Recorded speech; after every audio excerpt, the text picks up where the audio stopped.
अरे देवा, इतके सारे मासे आहेत पण माझ्या चोचीत एकही लागत नाही.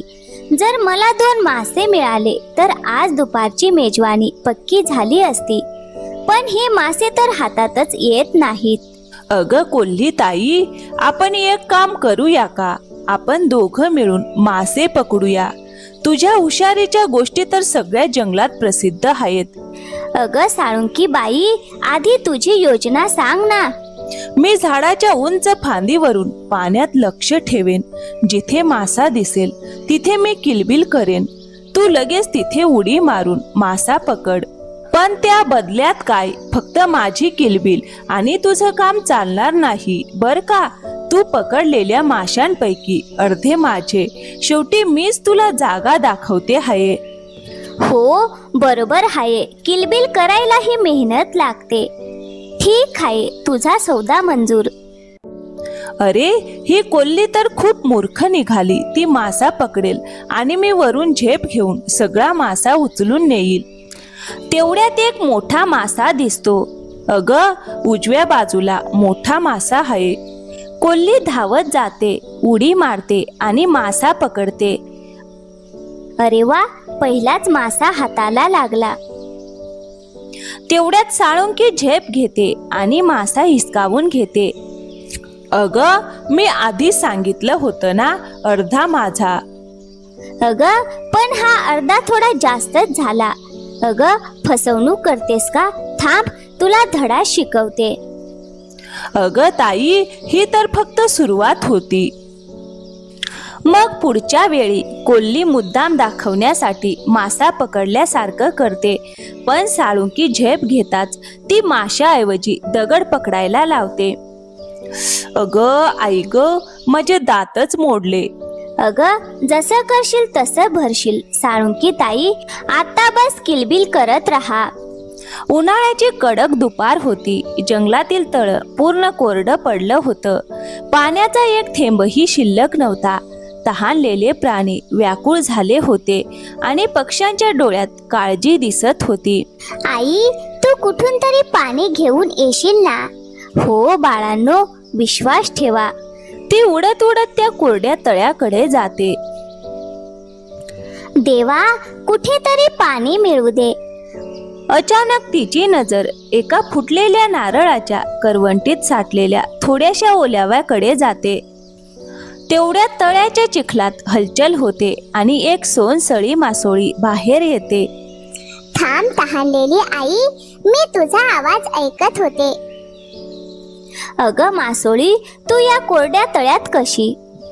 मी एक जादुई मासोळी आहे. मी फक्त स्वच्छ मनाच्या जीवांना दिसते. तू स्वतः भुकेली आहेस, पण तुला आपल्या पिलांची काळजी आहे. हाच खऱ्या आईपणाचा पुरावा आहे. माझ्याकडे ना अन्न आहे ना घर, फक्त एवढीच आशा आहे की काहीतरी चमत्कार घडेल. अगं मी तुला मदत करू शकते, पण त्या बदल्यात कधीही कुणाचं वाईट करू नकोस. मासोळी शेपटी हलवते आणि राणीच्या समोर जमिनीवर उगवतात सोन्यासारखे चमकणारे बाजरीचे दाणे. अरे बापरे, हे तर अगदी सोन्यासारखे दिसत आहेत. हो, हे बाजरीचे दाणे खायला स्वादिष्ट आहेत आणि त्यांना विकून तू खूप काही कमवू शकतेस. पण लक्षात ठेव, लोभ करू नकोस. धन्यवाद मासोळी, तू माझं आयुष्यच बदलून टाकलंस. दूरवरून गोरी चिमणी आणि काळा साळुंकी पाहत असतात. बघ जरा त्या राणीला. कालपर्यंत तर ती सुकलेल्या झोपडीत राहत होती आणि आता रोज काहीतरी नवीन आणते. काल केळी, परवा सफरचंद आणि आज हे सोन्यासारखे चमकणारे बाजरीचे दाणे. नक्की काहीतरी रहस्य आहे. अगं गोरी, काहीतरी गडबड नक्की आहे. जंगलात कुणीही सोन्याची बाजरी उगवत नाही. नक्कीच काहीतरी जादू खजिना किंवा कुठली तरी गूढ मदत आहे. चल, आपण तिच्या मागे जाऊया. कदाचित एखादं जादूचं झाड असेल किंवा तिने एखाद्या तांत्रिक मासोळीशी हात मिळवणी केली असेल. हो, तू बरोबर ओळखलंस. हे सगळं त्या दिवसापासून सुरू झालं जेव्हा ती तळ्याकडे गेली होती. मी तिला एकटी जाताना पाहिलं होतं आणि परत येताना तिच्या पंखात वेगळी चमक होती. मग उशीर कसला, चल तिच्या मागे लागूया, काय चाललंय ते शोधूया. हो, आणि जर खरंच काही जादुई गोष्ट मिळाली तर आपण दोघं जंगलाचे राजा होऊ. दोघं की फक्त तू एकटाच? अगं नाही नाही, आपण दोघं भागीदार होऊ. जंगलाची सत्ता आपल्या हातात येईल. फक्त राणीचा डाव समजून घ्यायचा आहे. ठीक आहे, आज रात्रीच जाऊया. चल तिच्या झोपडीजवळ जाऊया. पाहूया त्या भोळ्या चिमणीने काय लपवून ठेवलंय. आणि जर खरंच काही खजिना सापडला तर वाटण्याचा विचार नंतर करूया. दोघं मोठ्याने हसू लागतात आणि आकाशात उडून जातात. मग रात्रीच्या वेळी काळी साळुंकी आणि गोरी चिमणी राणीच्या झोपडीत शिरतात. अरे देवा, हे दाणे बघ, अगदी सोन्यासारखे चमकत आहेत. सगळे उचलून घेऊया. उद्यापर्यंत आपण जंगलाचे राजा होऊ. जसं ते दाणे उचलतात तसं तेजस्वी प्रकाश निघतो आणि त्यांच्या चोची जळतात. आ आ आ, अरे ही तर जादू आहे. तेवढ्यात मासोळीचा आवाज घुमतो. चोरी करणाऱ्यांसाठी हे दाणे आगीत बदलतात. मग दुसऱ्या दिवशी सकाळी जंगलात पंचायत भरते. अरे हे सगळं खोटं आहे. राणीच्या जवळ काहीतरी जादू आहे, काहीतरी गुप्त शक्ती. कालपर्यंत एक साधी चिमणी आणि आज सोन्यासारखे बंजर उगवते. तिची पिल्लं रोज ताजी फळं खातात.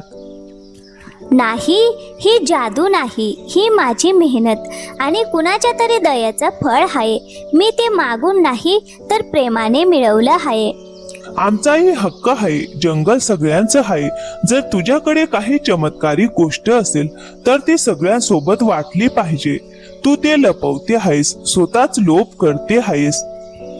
सगळे पक्षी शांत होतात. एक पक्षी पुढे येऊन म्हणतो, मी स्वतः पाहिलं आहे. राणीने कधी कुणाकडून काही मागितलं नाही. ती नेहमी आधी इतरांना खाऊ घालते. तिच्या झोपडीचा दरवाजा कधी बंद नसतो. हो का? मग आम्ही दाणे स्पर्श केले तेव्हा ते जळाले का? कारण दयाचं फळ जेव्हा लोभाने स्पर्श केलं जातं तेव्हा ते आग बनतं. सगळे टाळ्या वाजवू लागतात. काळी साळुंकी लाजून मागे सरकते. राणीची पिल्लं धावत येतात आणि तिला मिठी मारतात. तेवढ्यात आकाशात हलकीशी सरी पडते आणि तळ्यात पुन्हा ती जादुई मासोळी दिसते. राणी, तू तुझं वचन पाळलं आहेस. आता मी निघते, पण जेव्हा गरज असेल तेव्हा मला आठव. मासोळी, तू माझ्यासाठी देवदूत आहेस. तेवढ्यात मासोळी गायब होते आणि तळ्यात पुन्हा पाणी साचू लागतं. मित्रांनो, नेहमी लक्षात ठेवा, सच्चा मन आणि मेहनत कधीही वाया जात नाही. गोरी चिमणी आणि काळी साळुंकी दूर उभ्या राहून लाजतात. कदाचित आपल्यालाही बदलायला हवं. बहुतेक हे जंगल प्रेमाने चालतं. तर मित्रांनो, या कथेतून आपल्याला शिकायला मिळतं, प्रामाणिकपणा आणि करुणेने मिळालेला आशीर्वाद चोरीने कधीच मिळत नाही. तर मित्रांनो, कशी वाटली आजची कथा? आवडली असेल तर व्हिडिओला एक लाईक करा, शेअर करा आणि हो, चॅनलवर नवीन असाल तर प्लीज चॅनलला सबस्क्राईब करायला विसरू नका. थँक्यू, धन्यवाद.